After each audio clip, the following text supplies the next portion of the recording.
রাধে রাধে বন্ধুরা, সকলকে শুভেচ্ছা জানাই, কৃষ্ণময় শুভেচ্ছা।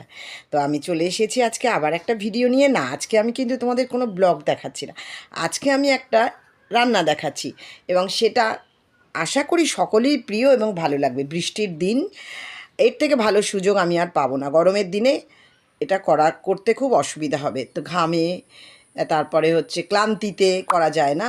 তো যাই হোক, আমি রান্নাঘরে চলে আসছি। তো তোমাদেরকে যেটা বলছিলাম, আজকে আমি বানাবো একটা পিঠে। আর এই পিঠেটা বানানোর জন্য কিন্তু কোনো নারকেল লাগবে না, তো নারকেল ছাড়াই হবে। আর এই পিঠেটা খুব বহুল প্রচলিত এবং সকলের খুব প্রিয় একটা পিঠে। আর বিশেষ করে ওপার বাংলার মানুষদের এটা কিন্তু খুব প্রিয়, আমি জানি, কারণ আমি আমার বাবাকে দেখেছি। আমার বাবা কিন্তু এই পিঠেটা খেতে খুব ভালোবাসতেন। তো আর বাবাকে নিজেকে করতেও দেখেছি আমি। তো আমি আজকে পিঠেটা বানাবো। আর তোমরা যে যেখান থেকে দেখছো, লাইক শেয়ার সাবস্ক্রাইব করে দিও। কমেন্টস করতে ভুলো না বন্ধুরা, কারণ তোমাদের কমেন্টস আমাকে উৎসাহিত করে। আর এই পিঠেটা কেমন হলো সেই সঙ্গে তোমরা দেখো, এবং তোমরা কিন্তু অবশ্যই বলবে বন্ধুরা যে পিঠেটা কেমন হয়েছে। কারণ হচ্ছে গিয়ে আমি তো তোমাদের জন্যই করলাম। এবার তোমাদের যদি ভালো না লাগে তাহলে আমার খারাপ লাগবে, তোমাদের ভালো লাগলে আমি খুব আনন্দ পাবো এবং পরের ভিডিও বানাতে আমাকে উৎসাহিত করবে সেই কমেন্টসগুলো। তো যাই হোক, আমি চলে এসেছি রান্নাঘরে। আমি নিয়েছি 250 থেকে 300 গ্রাম মতো দাওয়াতের বাসমতি চাল। বাসমতি চালটা কি হয়, একটুখানি সুগন্ধ থাকে বেশি, তাই না?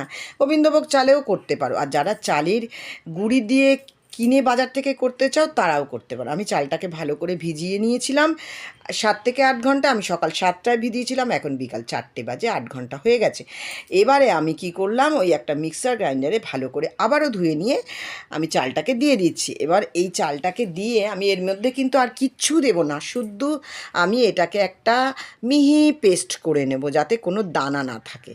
দানা থাকলে না সেটা উঠতে চাইবে না বা সেদ্ধ হতে চাইবে না, তো দেরি হবে। তো যাই হোক, আমি করে নিয়েছি। দেখো ব্যাটারটা এই রকম হয়েছে, ঘনও নয় পাতলাও নয়। এবারে আমি এর মধ্যে দিয়ে দিলাম নুন পরিমাণ মতন, এবার দিয়ে দিলাম একটু বেকিং পাউডার। এবার এইটাকে আমি ভালো করে মিশিয়ে নিচ্ছি। অলরেডি এই বেকিং পাউডার আর নুনের মিশ্রণে ওটা একটু ফুলতে শুরু করেছে। তো যাই হোক, এবারে আমি কড়ার মধ্যে একটু সর্ষের তেল দিয়ে দিলাম, দিয়ে আমি 3 হাতা ব্যাটার দিয়ে দিলাম। আমার হাতাটা ছোট, তোমরা চাইলে একটুখানি বেশিও দিতে পারো। এবার ঢাকা দিয়ে দিলাম, এটা 2 মিনিট মতন ঢাকা দেবো। 2 মিনিট হয়নি এখনও, আমি তোমাদের দেখাচ্ছি। অলরেডি এর মধ্যে বাবেলস আসতে শুরু করেছে বা জালিদার হতে শুরু করেছে, এই রকম জালিদার হবে। আর তোমাদেরকে আমি এবার উল্টিয়ে দেখাবো যে এটা কীরকমভাবে একদম তলার, এই দেখো উল্টে দেখাচ্ছি, একেবারে এটা লাগেনি বা কড়ার থেকে ছেড়ে একেবারেই বেরিয়ে এসছে। আর তেল কিন্তু আর দেবো না বন্ধুরা, বারে বারে আমি ওই ব্যাটার দেবো আর করবো, কারণ এর মধ্যে তেলটা লাগবে না, কারণ যেহেতু এটা দুধে ফুটবে তেলের দরকার নেই। তো তোমরা চাইলে যারা মোল্ড আছে বা যাদের ছাঁচ রয়েছে সেই ছাঁচেও তোমরা করতে পারো, আমার নেই, আমি কড়ার মধ্যে দিচ্ছি। এবার সবগুলো আমার করা হয়ে গেছে। এবার আমি একটুখানি ক্যারামেল করে নেবো, যেহেতু আমার আখের গুড় নেই, এখন শীতকাল নয়, পাবো না, কিন্তু যদি পিঠেটা একটু লালচে হয় দেখতে দারুণ হয় বন্ধুরা। তো এবার আমি ওর মধ্যে দুধ দিয়ে দিলাম, আর মানে রুম টেম্পারেচারে রাখা দুধটা আমি এবারে পুরোটা দিয়ে দিলাম। এখানে 1/2 লিটার দুধ আছে। তো এই দেখো বন্ধুরা, এখানে তোমাদের দেখিয়ে দিই কী সুন্দর জালিদার হয়েছে, দেখো পুরো জাল জাল জাল জাল। আর এই ফুটো ফুটো, এই যে এর ভেতর দিয়ে যখন দুধটা যাবে তখন এটা একেবারে নরম তুলতুলে হয়ে যাবে। তো দেখো তোমাদেরকে দেখিয়ে দিচ্ছি কী সুন্দর হয়েছে। আর আর এটার মধ্যে কিন্তু আর আমি মানে কিছু দেব না। এবার ফুটছে দুধটা, দুধের মধ্যে আমি 2টো তেজপাতা দিয়ে দিলাম, আর একটা বড় এলাচ ফাটিয়ে তার দানাগুলো দিয়ে দিলাম, আর ছোটো এলাচগুলোকে একটু ফাটিয়ে ফাটিয়ে দিয়ে দিলাম। দু রকমের এলাচি আমি কিন্তু দিয়ে দিলাম। এবার দুধটা ফুটে ফুটে অনেকটা কমে এসেছে। দুধটাকে আমি বেশি পাতলাও করব না, আবার ঘনও করব না।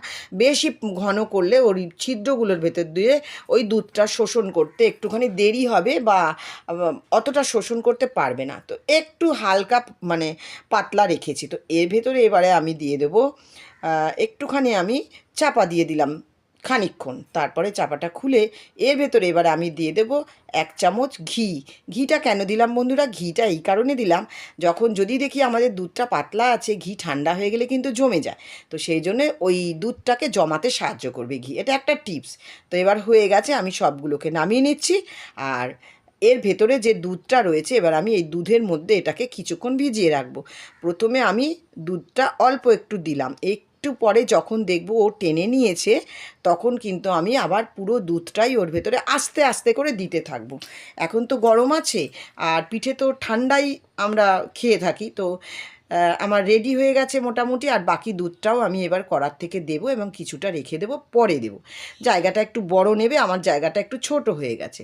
দুধটার কালারটাও দারুণ হয়েছে এবং পিঠেটাও দারুণ হয়েছে। বন্ধুরা, কেমন লাগলো তোমরা অবশ্যই আমাকে জানাবে, তা তোমাদের কমেন্টস আমাকে উৎসাহিত করে। তো রেডি হয়ে গেল আমার দুধ চিতই।